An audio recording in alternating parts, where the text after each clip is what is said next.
All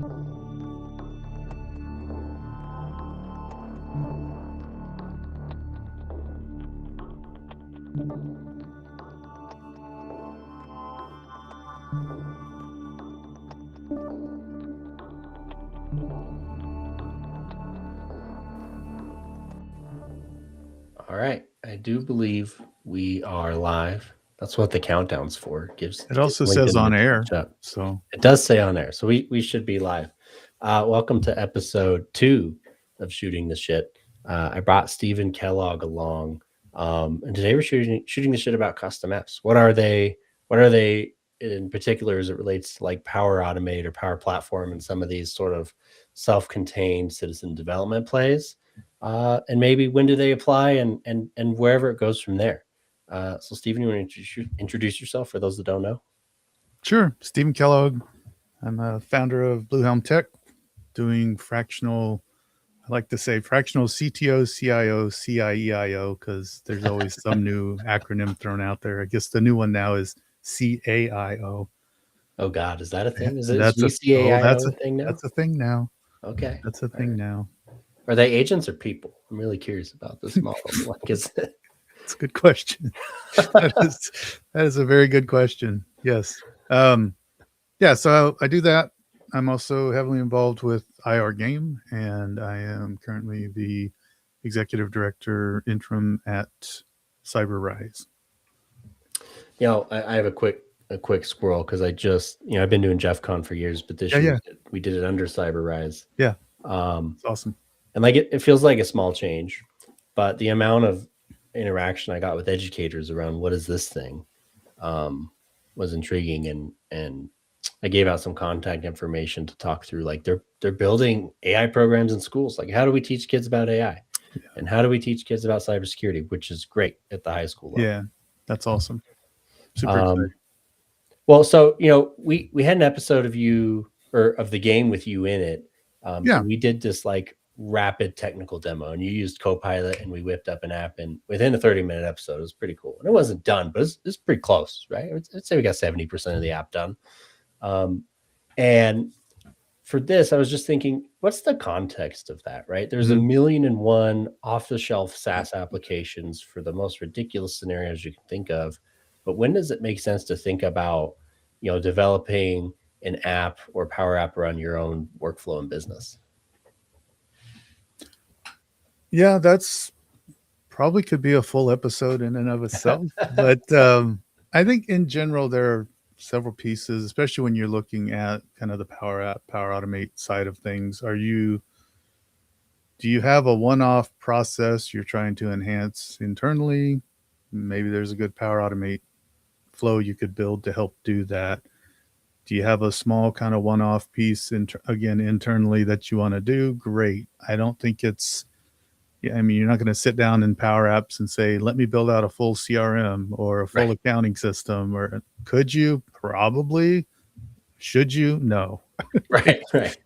I mean, in fact, if you're going to do that, just get Dynamics, which sits on top of Dataverse anywhere, and you can go in and actually customize it if you want. So, It reminds me of running into all those access database mhm, applications back in the day where we mhm. built these crazy access apps, and then we had to store them somewhere and figure out how to work with them in multi-user environments, and there's no But yeah, authentication, and it was, yeah, it's it's like that, but it's not, because you can tie in if you're working in the Microsoft ecosystem and Power Apps, then you can tie in the user permissions and right. all of that, right? So that's one of the advantages to doing that over something like Lovable or such. There's a lot of argument to be made that you can get prettier things with Lovable, but are you after pretty or are you after functional in a environment that has security, etc.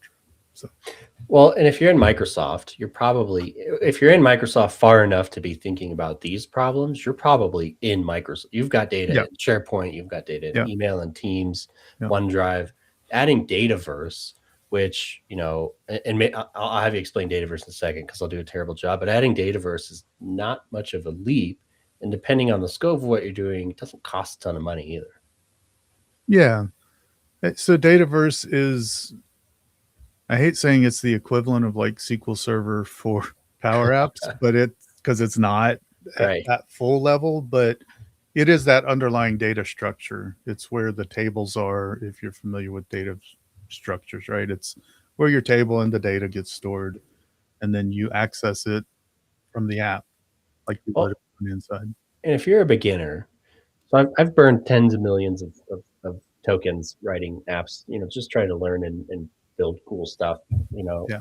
Um, but thinking about the data structure and the system design around that, when you get into SQL, there's a lot there.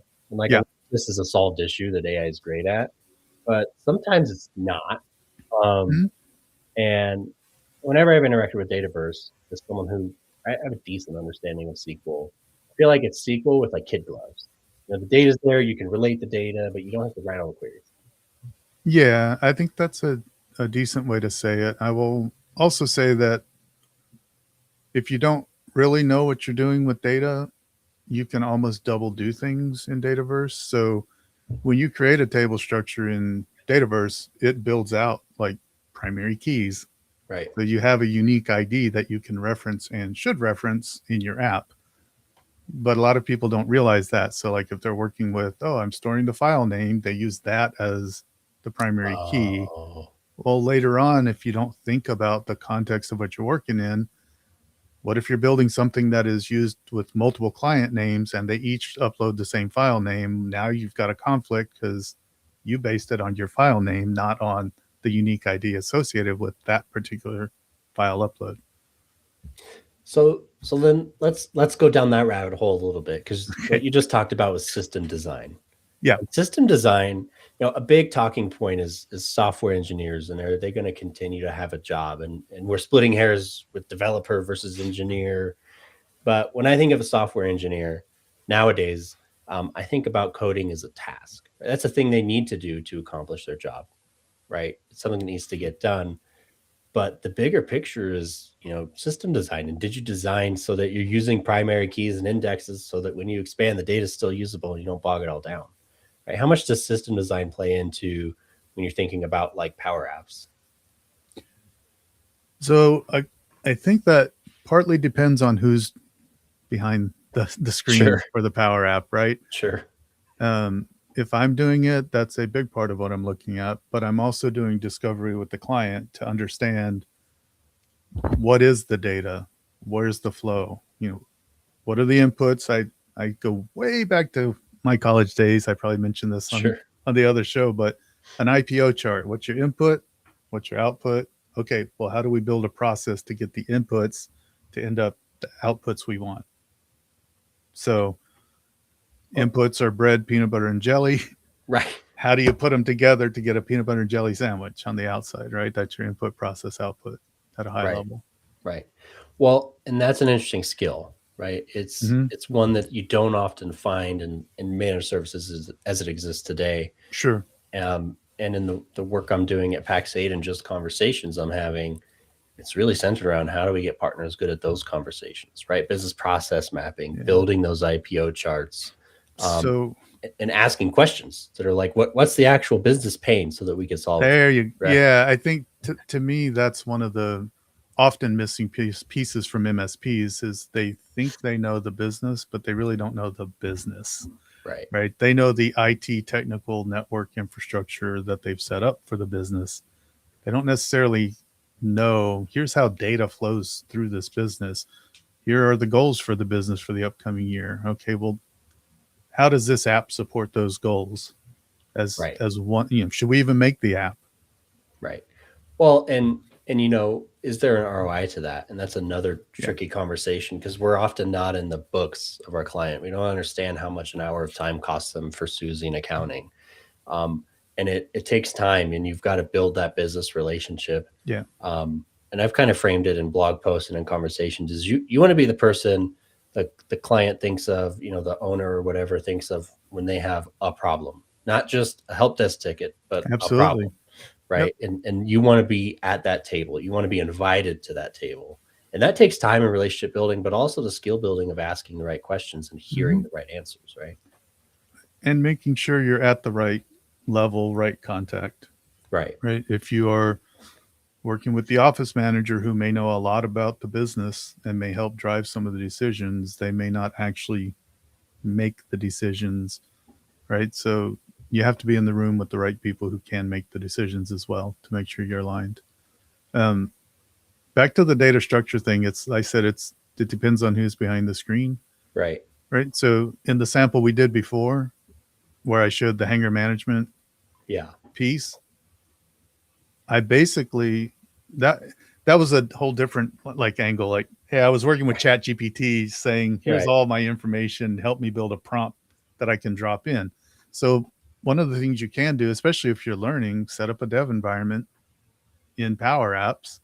You can go in and have it build an application for you and then go in and kind of tear the tables apart. Like, where did it think and why did it think these tables were related? What keys did it use to connect? So you can actually also use it as a learning tool, if you will. Um, Do you so, see any value, you know, because Dataverse, I'm going to call it SQL adjacent, and someone will probably okay, beat me up for that, but I think it's SQL that's adjacent. fine. Yeah. It's got records, primary keys, and you can relate them, right? Yeah. And have foreign keys. It's SQL. Yeah. But anyways, is it valuable to go understand that layer of it? Maybe like not that you can write queries off the top of your head, but that like you understand what is a primary key, what is an index, what is a foreign key, like those Yeah, I types of mean, concepts. I think if you're planning to actually get in and try to build apps that are business related and actually carry a function for the business, then yeah, you should have a basic understanding of how table structures work. You don't have to do that in Power Apps to learn. You can go on YouTube and look Right. up, how what is normalization inside of a database. And there are Right. different levels of that. And how do you figure out what's extracted and what's not? I don't know if how much of that is my curiosity, where I would just by default say, I need to know how to build this. Let me go do that. Have a chat with Chat GPT, but I will also throw out the caveat, as most people do, have it provide you references from where it's pulling from, and then go look at the reference to say, okay, is this really the right way? Right. Well, and is the reference good? Because there's a lot of Well, that's why I interesting. said go look Yeah. at the reference, Yeah. right? Because it may be like 404. Right. Find it. Right. Oh, it made up a reference. Or some dude who wrote like the most off base advice you've ever seen. Right. Yeah. ChatGPT is great at finding the weirdest Yeah. sources on the planet. 15 years ago. Right. Right. Yeah. Yeah. So app development's like a big topic. Citizen development's a really big topic. We've got Claude Code, which writes pretty good code, if I'm being honest. Like at least when I have it write code in code bases, I understand. GPT Codex, and then you've got you alluded to it, the more visual designers like Lovable, Right. where you don't even see the code. You can, but by default you just don't. And there's a lot going down that track. But the way I see it, a couple of things scare me. Code security. Like is the app vulnerable to the OWASP top 10? Because there's a lot of that happening. I should probably have Jason on the show just to complain about that and tell us about that, because he's seeing a lot of it. Absolutely. But also the same system design principles. Like I've used Claude to have a conversation about system design, but it helps me a lot because I understand like the very bare bones and I can steer that conversation. But if I just say, hey, Claude, design this system, and Markdown's great for this, write a Markdown file. This is what the system is. It'll make some weird choices. Have you found that to be the same with like Copilot and tools that build Power Apps? Yeah. I mean, they're doing their best to interpret what they think you mean, and then they're building it, right? That's why even on the hangar management, I was like, this is something I may show to a client to say, we can go and build this out. Right. Right. So it's almost that like the MVP lovable type, hey, I'm looking for this, but it's not something you're going to stand up and scale. Right. Right. So I would use the generator potentially to say, here's the idea, but then I would go back in and say, okay, let me look at the table structure and the design and what are the flows that we're going to add to it and all of that. So if you're going down that route, I kind of want to frame this for MSPs, because you're going to have customers coming to you interested in these solutions, right? let's assume you're asking the right questions. And what you've probably identified is a process or set of processes that kind of, when put together, this is how the business works, right? Mhm. Quote to cash. Um, and I don't really like quote to cash because it skips the sales process, but the pre-sales process. But Yep. anyways, let's call it quote to cash. And you've identified, we'll call it 4 things that like are kind of hokey. Like it relies on Tim not forgetting to do this over here. And if he does, the whole system falls apart for that deal. Yep. You got to start over. Yep. Uh, and I think that's the conversation we should be having, right? And then identify which So one is the biggest impact for the least investment. Let's start there. So what I talked about earlier is the data flow diagram. Right.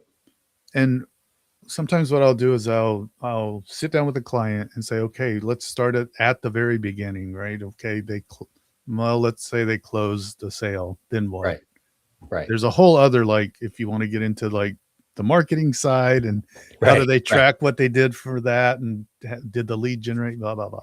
Buy a CRM for that. Like, Right. Buy a CRM for that. But what happens to the data? And then what you Right. find is, oh, well, we start in Salesforce, but then once we get the client, we kick it over to some other project thing for this. And then that kicks out to our standard production system where we monitor. And then that kicks out to help desk, which is totally different because it's in Zendesk. And you say, oh, well, how do you get the data from A to B? Right. Well, I send a note in Slack and the person goes in and then they copy it over from this. That was a client that I worked with. They open Salesforce. It's automated because they can click the link we drop and it takes them right to the right client. Yay. Yeah. Right. But where I was heading is you can do a data flow diagram, but then you can look at that and say, where are the pain points? Which pieces are manual? Which pieces take the longest? And so I usually end up highlighting, hey, these are ones that I think are good options for automation, right? This is one where we could plug AI in to help with X. Right. And then you highlight those and work with the client to figure out, based on what happens, how many people are involved with this, how long it takes them, what's the ROI? Well, we think we can reduce it down to being 5 minutes instead of 20 people over 4 days. Great. Sounds pretty good. Then you take those pieces and you can kind of puzzle piece those together where you can build, here's the initial prototype. Is this hitting the mark? Yeah, great. How do we scale from that? What do we add on next? But part of that is thinking about, where do we think we're going as a whole? Right? So you don't head down one little route and realize this won't actually plug into the bigger picture. Right.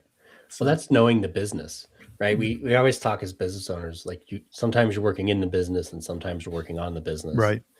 As an MSP or an ITSP or whatever you call yourself, you're very often just working in the business. You're building the systems in the business. You're responding to problems in the business, and you're not in the conversation about working on the business. So if you go down this rabbit hole and they change everything and you send them another $10,000 quote, they're going to be upset because you're, especially if you call yourself like a VCIO or something, right? Yep. Any title with chief, right? Yeah. But that's because they expect you at that title to understand business. Right. And see the bigger picture. So, and that's just, you got to ask questions. Like, tell me more about your business. Tell me what your plans are. Right. And there's some clients that will never tell you this, and they might just not be the right client for this kind of work. Right. But if you build that relationship and you're sitting in the boardroom, is the euphemism I always use, like, you can unlock so much more because you can't just adopt AI. That's not a thing. Right? You don't just be like, okay, I need 3 AIs, please.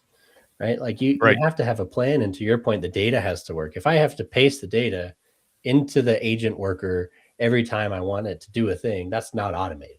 Right.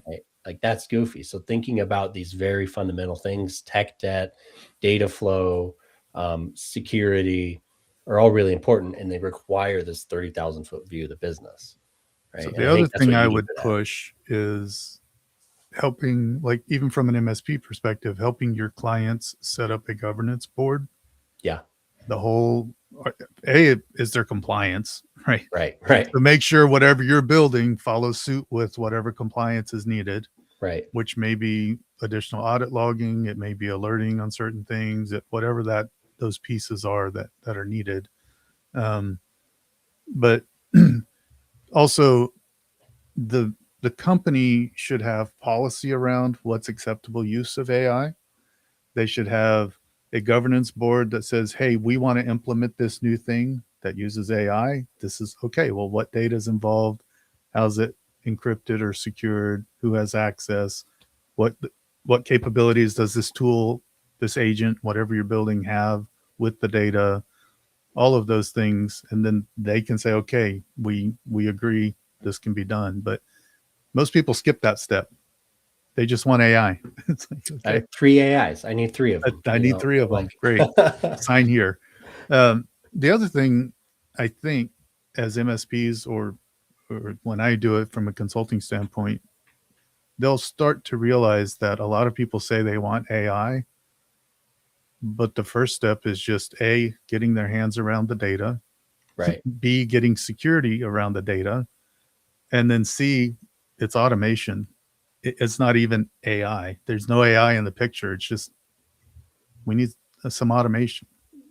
Okay, let's I do love that. that you brought that up because I think very much so in a lot of ways when we talk about digital workforce and things like that, we get it a little bit twisted because it's shiny, it's cool, and it is coming. We're seeing it. Like I think Moltbot, Claudebot, OpenClaw, Mhm. whatever it's called today, it's a great illustration of what can be.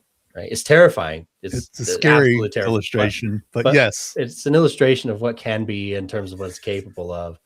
But that's the destination, right? A more secure and predictable version of that is the destination. But if you're trying to chase that unicorn all the time, it's going to be a long time before you can deliver results, right? Like the first conversation is to be, hey, where's your cybersecurity hygiene at? Let's double check that. Let's do a quick yeah. review. All right, let's figure out how we sort, label, and restrict access to your I data, right? Like these very basic yeah. conversations. I actually have come up with a spreadsheet of 60 something questions, and it's, hey, give this to your IT or your MSP and have them fill it out. Yeah. And it's a lot around that. What are your current practices? Well, you know what? You probably should get those fixed before you get Copilot, right? I think that, yeah, M365 Copilot. Okay, now I can just type into something, and if it has access, it'll go, right? So the look running what I joke, found, right? I just found payroll. I just right? found, Well, that's wait, happening the a owner lot. makes how much? Yeah, yeah. What are those distributions? Holy crap! Yeah, Well, and that was the running joke at PAC State. Like we all got co-pilots. Like, hey, who's gonna get John it's, Street's salary? And right. and to my knowledge, nobody did. So we were doing all right. But um, That's you because know, everybody was scared to put yeah. it No, that's a trap, dude. Don't. in. That's right. Got the little payroll honeypot Yeah. sitting out there. All right, who's gonna hit it? Who's gonna hit it? But these are basic conversations, and Yeah, it's one of which those you should be having anyway. you should have, and I think it's been hard to open the door to these conversations historically. Yeah, Even more mature MSPs, it's a hard conversation to start.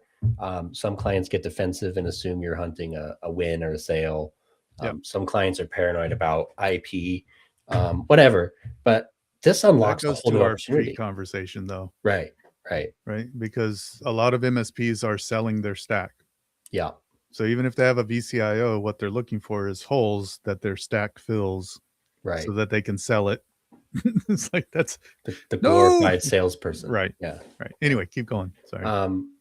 But this shift and this new thought process and this mindset change uh, opens these doors for you, Yep. right? So I mean, I think the whole point of this episode, like the app thing, is interesting, right? And I think everyone should know that that's an avenue you have. Hmm. And by the way, you help people with this, so Hmm. your LinkedIn's right there. But um, that's an avenue you have. But before you get that far, like drive all the way down to the foundation of the business. How does the business work?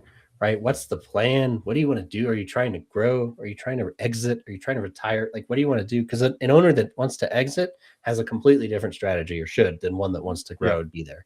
Yeah. Um, Agreed.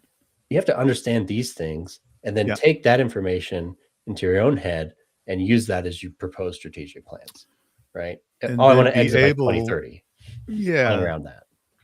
And then to me, it's getting into that trusted advisor seat, not Right. labeling yourself a trusted advisor, but getting them to feel that way. So when they say, "Hey, I'm thinking of changing out my ERP," maybe that's something you as an MSP don't want to help them understand. You can help them install it or get their, connection set up to the SaaS app.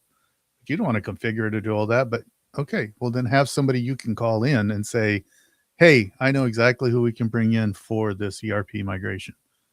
Right? Be that trusted advisor who has those connections and is not afraid to bring them in to help. Well, and I think sometimes we forget the industry we're in and the amount of collaboration that happens, right? Yeah, And you want that phone call, even if it's something you know you can't absolutely. do. You want that phone call because then you can ask why, and you can dig Yep, in, you can understand, and then you learn yep, more about the business, and then yep, tap your network, yep, right? Like I guarantee absolutely. you, all of us know an ERP person, whether we know it or not, right? We just got to tap our network, and you could Yep, find someone that can come do that, right? You'll do Power Apps. I know 3 or 4 people that'll do Dynamics, including Pax8. Um, I know people that'll come in and do CMC because I'm not going to touch that, right? Like right, you can find right, solution for your client, and I think maybe that's a big difference. Is are you selling product, right. or is product just part of what you do, and you're providing real service, right? You Yeah, should be their go-to for any techie question and or that non-techie question. yeah, it's actually, even from the partner perspective, it's something I'm kind of working on building out now to work with MSPs so that I can go in as that fractional CTO, CIO for their clients. So it's a trusted advisor that is saying, "Hey, these guys are doing right by these things. Right. You know what? You should also have them do this because you need that," which kind of bridges that in between understanding the business and the C suite and being an outside, not just trying to sell me something piece.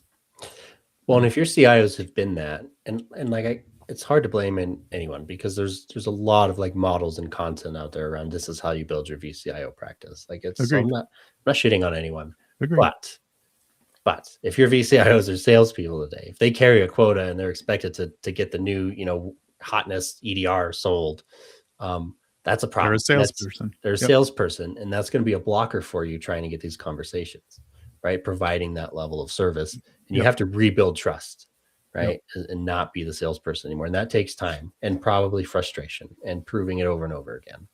Yep. It's a fundamental shift. Totally agree. Totally agree. We've got a couple minutes left, and I want to.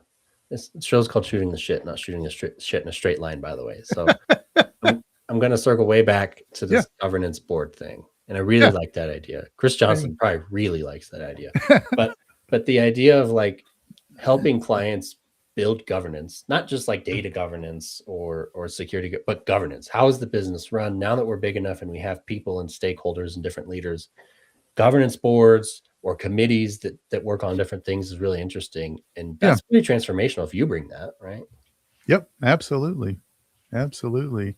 And if you bring that, then you can help start steering the conversation around data. Well, now if you're Right. steering the conversation around data, you need to know where the data is, how it impacts the business, what needs to be done with that from a compliance standpoint. Okay, well, now we want to introduce this new agent. Oh, well, I need to know all the data, right? So you're continuing to gather, to your point, it's another avenue for you to gather more information by helping them set that up. And it's something they should, that's that the shared responsibility Yeah. matrix, right? Right. It's saying, look, I can tell you these are the things I think you should do, but ultimately it's your business and you have to decide whether you want this to have that access or not. Right. You're Right. you're taking the risk ultimately. Right.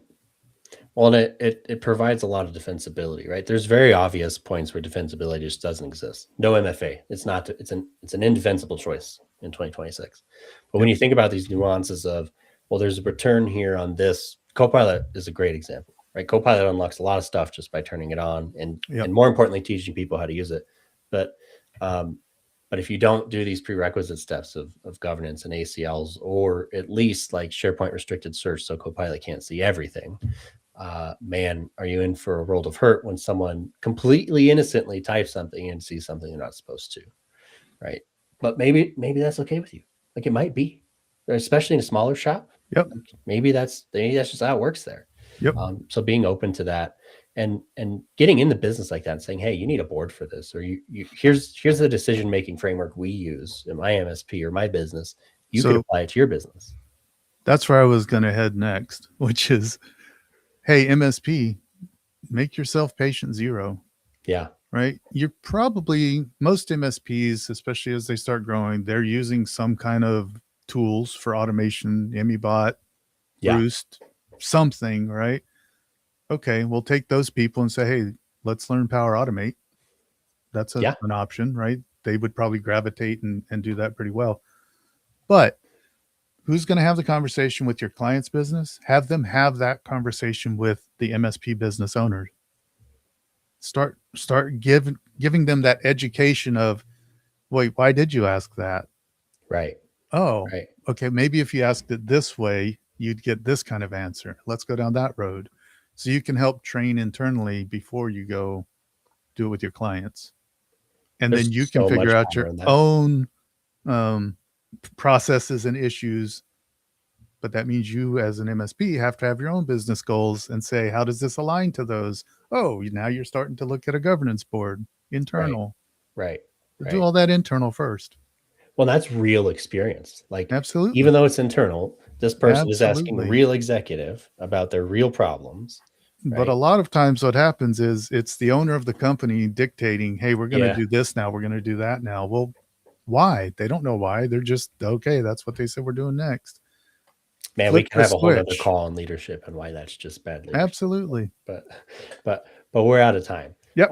I really appreciate you joining me for my second episode of Shooting the Shit. Always great to have Awesome you to be on. here. Yeah. How A can lot of people fun. get a hold of you? LinkedIn, I assume, since you put it in LinkedIn's the probably little the blue best thing, way. Yeah. right? I see it all the time. So that's probably the best way. Find them on LinkedIn. This has been Shooting the Shit, episode 2. Thank you so much for joining us, and we'll see you on the next